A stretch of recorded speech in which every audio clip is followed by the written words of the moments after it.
encore de renforcer les systèmes d'audit et de contrôle dans des entreprises, dans leur marche et évolution.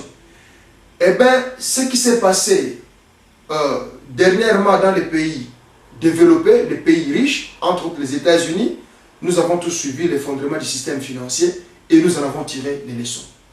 Eh bien, pour la RDC, je propose ceci. Je voudrais que désormais, pour la bonne marche de nos entreprises, qu'il y ait un système d'audit.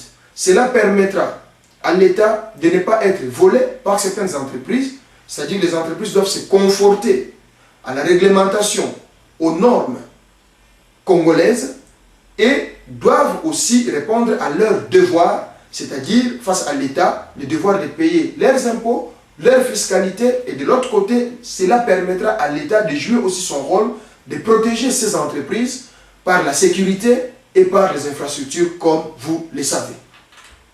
Outre le système d'audit, je propose ceci. Pour lutter contre l'inflation, par l'organisation, le suivi, le contrôle des branches financières, afin de favoriser, de valoriser plutôt la monnaie et d'améliorer le pouvoir d'achat sans larguer une grande masse monétaire sur le marché.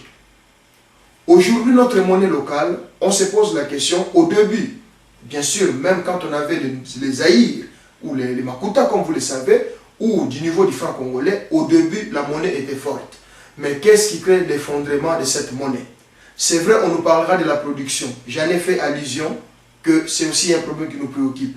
Mais outre la production, la branche financière, l'activité financière dans notre pays doit être réglementée. Nous ne sommes plus pour ce système de larguer la masse monétaire, de dévaloriser nous-mêmes